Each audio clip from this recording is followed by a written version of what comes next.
को बधाई। बड़ी घोषणाएं आपने की है, बड़ी सौगात दी है आज। बधाई बधाई। स्वतंत्रता दिवस की सबको बहुत बहुत बधाई, शुभकामनाएं। यह अवसर है उन महापुरुषों को जिन्होंने शहादत दी। छत्तीसगढ़ में जो सबसे पहले शहादत दी उसमें शहीद गैन सिंह, शहीद वीर नारायण सिंह और लाखों लाख लोग हैं जिन्होंने यातनाएं सही, जेल की यात्रा की और तब जाके देश आज़ाद हुआ। यह अवसर है जिसमें सरदार भगत सिंह, चंद्रशेखर आज़ाद, अशफाक उल्लाह खां, उन्हें याद करने की यह अवसर है। महात्मा गांधी, पंडित जवाहरलाल नेहरू, सरदार वल्लभ भाई पटेल, सुभाष चंद्र बोस, राजेंद्र प्रसाद, तमाम उन नेताओं को याद करने का अवसर है।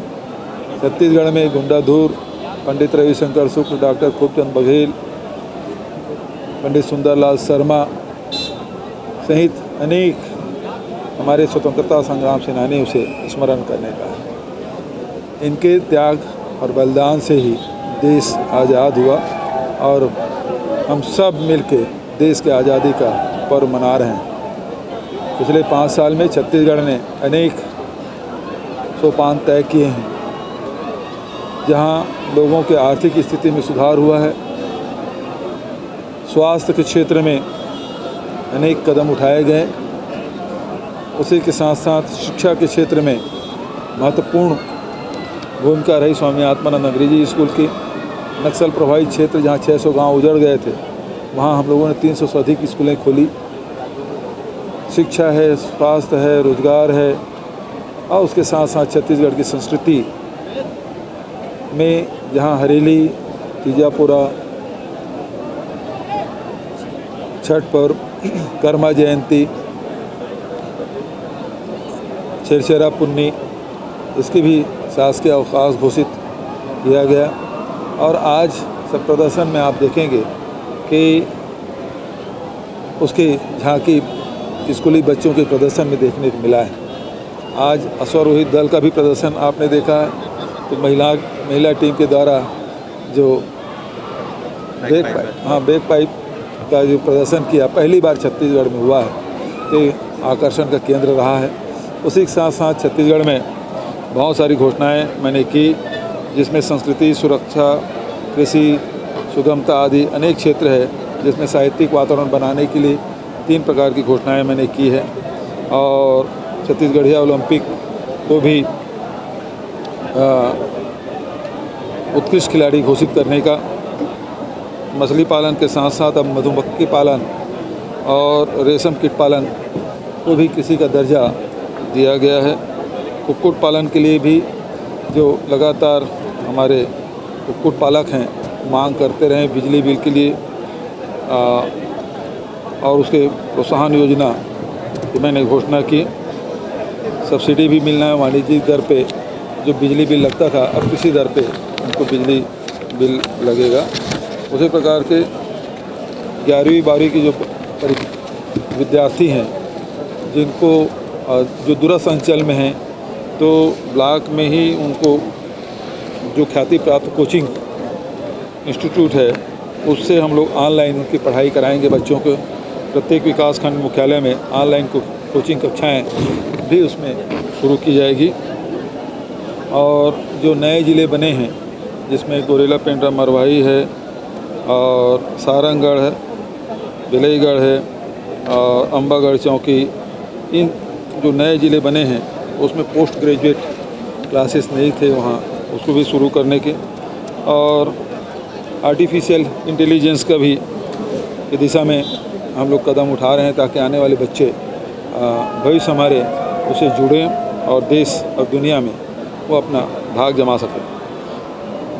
उसी प्रकार से जो विद्यार्थी कॉलेज पढ़ने के लिए आते हैं दूरस्थ अंचलों से, उनके लिए बस यात्रा की भी छूट मैंने की है।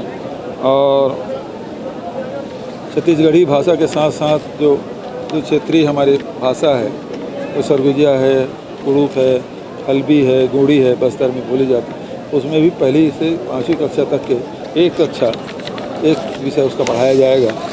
और स्वच्छता दीदी जो शहर में लगातार काम कर रही हैं और उत्कृष्ट उन्होंने प्रदर्शन किया और 3 साल से हम लोग प्रथम स्थान पे आ रहे हैं, उनके भी 20% वृद्धि करने की मैंने घोषणा की है। और जो शहरी आजीविका क्षेत्र में कार्यरत सामुदायिक संगठनों के उत्कृष्ट कार्यों को देखते हुए उनको भी मानदेय में 20% की वृद्धि, और जो श्रमिक लगातार 10 साल से उसका पंजीयन है और 60 साल पूरा कर चुके हैं, ऐसे श्रमिकों के लिए भी 1500 रुपया प्रति माह जो मासिक पेंशन देने की घोषणा। और औद्योगिक प्रशिक्षण संस्थानों में विधानसभा में छूट गया था, तो उसके लिए भी उसके संविदा वेतन में 25,780 से बढ़ाकर 32,740, और जो मेहमान प्रवक्ता है उसे जो 13,000 था उसे बढ़ाकर अधिकतम जो भुगतान है उसे 15,000 रुपये प्रति माह किया गया। और आखिरी में जो छत्तीसगढ़ में शिक्षा सुविधाओं में अपना महत्वपूर्ण योगदान देने वाले सफाई कर्मी हैं, उनके मानदेय में, और जो रसोइया हैं उसके मानदेय में 500 रुपये प्रति माह की ये सर वृद्धि आपने करने जो की। बड़ी घोषणा की है, इसमें दुष्कर्म और जो छेड़छाड़ के आरोपी हैं उनको सरकारी नहीं नौकरी देते सर। इसका पीछे उद्देश्य ये है कि हमारी जो महिला हैं, बेटियां हैं, उसकी सुरक्षा कि यदि इस प्रकार से छेड़खानी करने वाले की शासकीय नौकरी नहीं मिलेगी, तो ये सामाजिक सुरक्षा के लिए, महिला सुरक्षा के लिए एक महत्वपूर्ण कदम हमने उठाया है। कौन? 2024 में फिर तिरंगा फहराऊंगा, लाल किले में फिर तिरंगा फहराऊंगा बोल रहे हैं।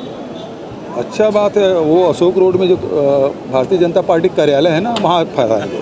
मणिपुर के बारे में सिर्फ 2 बार जिक्र किया है और ये कह रहे हैं कि मणिपुर से खबरें आ रही हैं कि अब शांति हो रही है। ये मुख्य रूप से बात है, भारतीय जनता पार्टी के जो मूल चरित्र है वो हिंसा, घृणा और नफरत है, तो वो उनका मूल आधार है। तो जब इस प्रकार की हिंसक घटनाएं होती हैं उनको अच्छा लगता है, और जहाँ शांति हो वहाँ अशांत फैलाने के काम कर रहे हैं, और उनका चेहरा बेनकाब हो गया है पूरी जनता के सामने।